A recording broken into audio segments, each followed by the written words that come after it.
Hey guys, today we're going to talk about our packet, Unit 1, Part 1. We're going to look at Lesson 1.1 and Lesson 1.2, Introduction to Statistics. So first, Lesson 1.1, Overview of Statistics. We did an activity, 1 in 6 wins. Our soda contest, true. Pepsi ran a promo contest for their 20-ounce bottles of soda. Some of the caps said, please try again, while others said, you're a winner. Pepsi advertised the promotion with the slogan, 1 in 6 wins a prize. Ms. Schmitter's statistics class wonders if the company's claim is true. To find out, all 30 students in the class go to the gas station and each buys a 20-ounce bottle of soda. 2 of them get caps saying, you're a winner. Does this result give convincing evidence that the company's 1 in 6 claim is accurate? So 1 in 6 for 30 would be 5 winners. So no, it does not seem accurate because we only had 2 winners instead of 5 winners.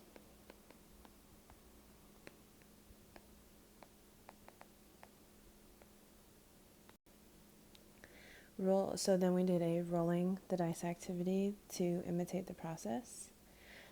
I did this and I got 4 winners. And we created a class dot plot.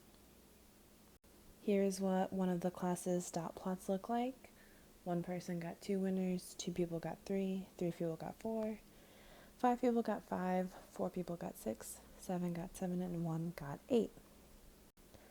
So what percent of the time did Ms. Schmitter's class get 2 or fewer prizes just by chance? Only 1 out of the 23 data points that we had on that dot plot were 2 or few prizes.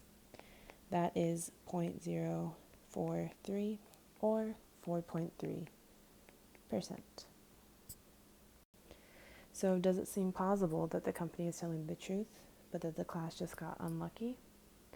Well, if we look back at that dot plot, we will see that 17 out of the 23 points had 5 or more winners. And remember, 5 winners was what we needed for the 1 in 6. So 17 out of 23 of the time, the claim was accurate. So yeah, I'd say it's pretty plausible and that the class just got unlucky. So we're going to move on to some of our vocabulary, looking at our overview of statistics. Our first vocab word is the word data. Data is the central everything of statistics. Consists of information coming from observations, counts, measurements, or responses. And then statistics is the science of collection, organizing, analyzing, and interpreting the data in order to make a decision. I don't know what that last part is. Next is our 2 data sets. The first one is a population. That is the collection of all of the outcomes, responses, measurements, or counts that are of interest. All of them. So if we were to talk about a whole area of interest, we could talk about everybody in the school.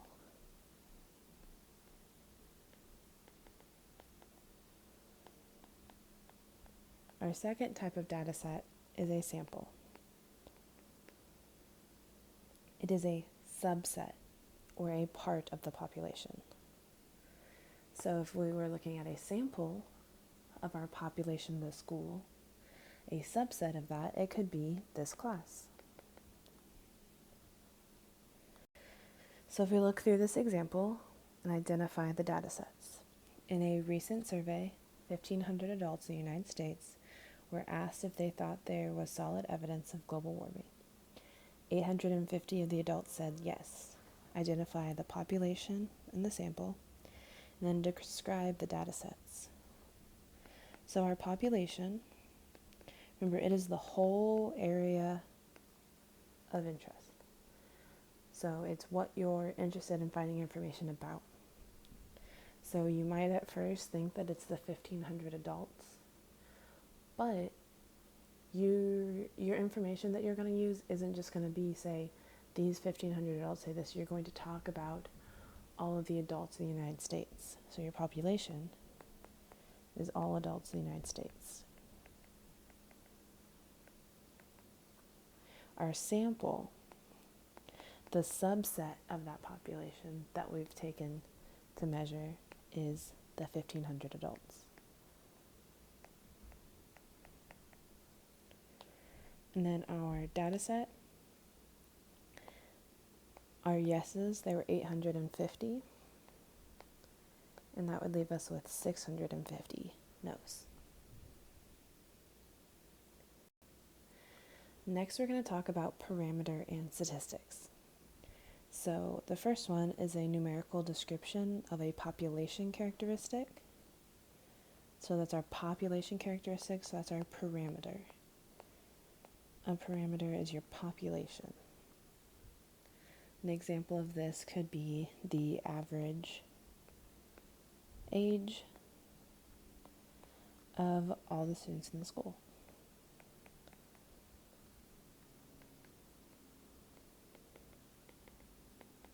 Because remember, that was our population we talked about earlier, was the whole school.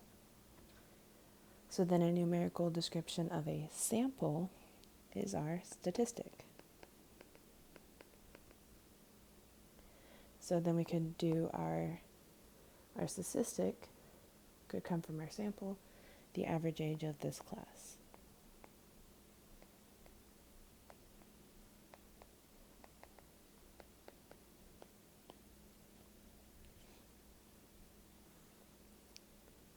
So let's try our example here.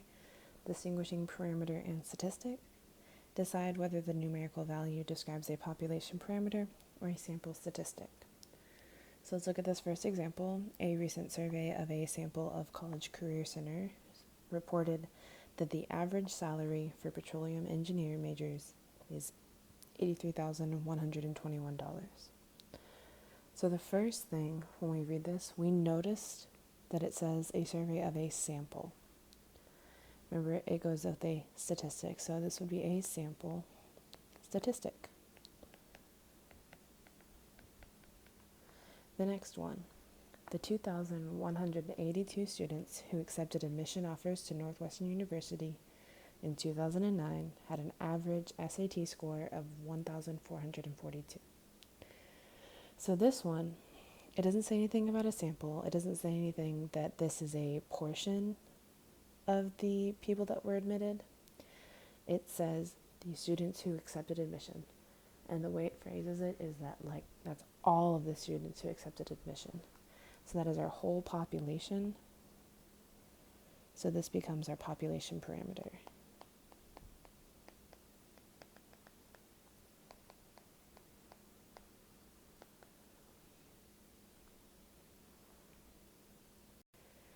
Okay, our next vocabulary we're going to talk about is branches of statistics. There's two different ones that we're going to talk about this year. Our first one is descriptive statistics.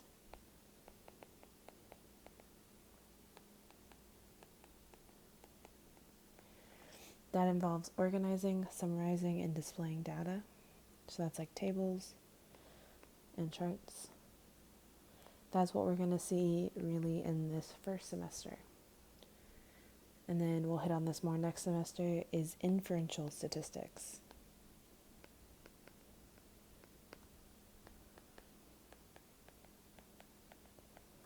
It involves using sample data to draw conclusions about a population.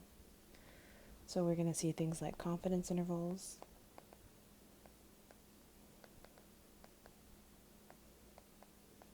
and significance tests.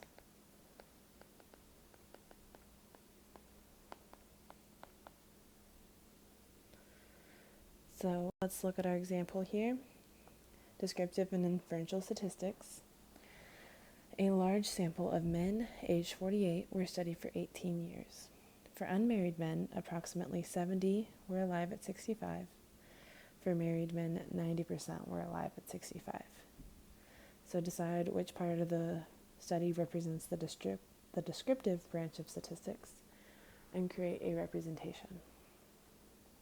So we want to look at that information and think about what makes you think of a chart or a table or something that you can represent visually. And it would be these percentages. So let's make a bar chart. We're going to have our married men and our unmarried. And along the side, we're going to have our percentages. So we're going to start at 0% and end at 100%. So let's fill in that middle. Okay, so our first bar is going to be that married men. Married men were 90% of them were alive at 65. So we're going to draw our bar up to there. And then unmarried men, 70% were alive.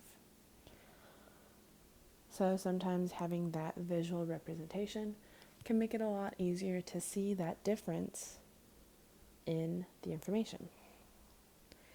And then the next part, it wants to know what conclusions might be drawn from the study using inferential statistics. Looking at this, it seems to imply that married men live longer.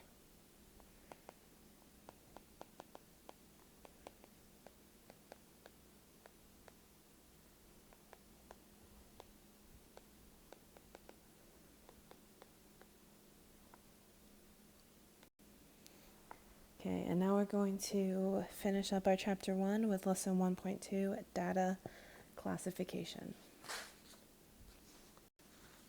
So there's two types of classifications for data. The first one is qualitative data.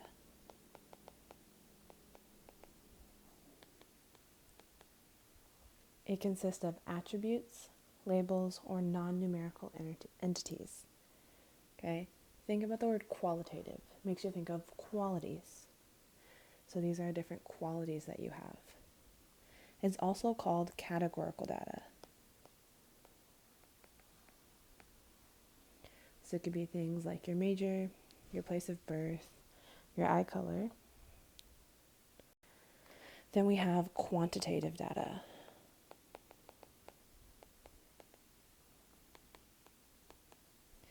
Numerical measurements or counts. Quantitative might make you think of the word quantity. Something about quantitative data is that you can find a meaningful average.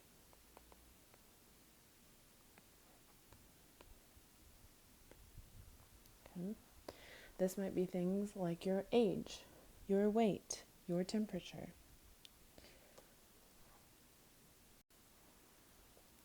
And then we also need to know that the individual is the person or thing being described by the data. And then a variable are the attributes for the individuals that vary, which is how you get the word variable. So our example has this class information. On the first day of school, in the first day of the statistics course, the instructor gave all 40 students in the class a survey. The table below shows the data from the first 4 students on the class roster. So it wants to identify the individuals and the variables in the data set. So the individuals would be those first 4 students.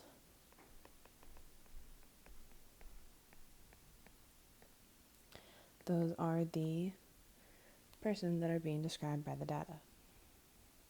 And then our variables, those are our different categories, like the gender, the class, the GPA, etc. So we want to decide which of those variables are quantitative and which ones are qualitative or categorical. So let's make a little quantitative here and qualitative.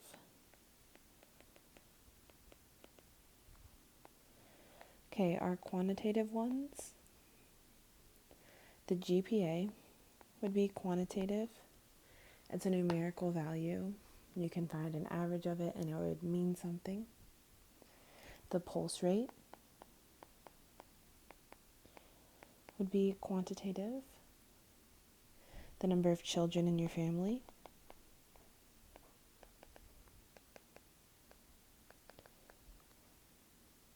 One that's kind of tricky. The homeworks one is numbers.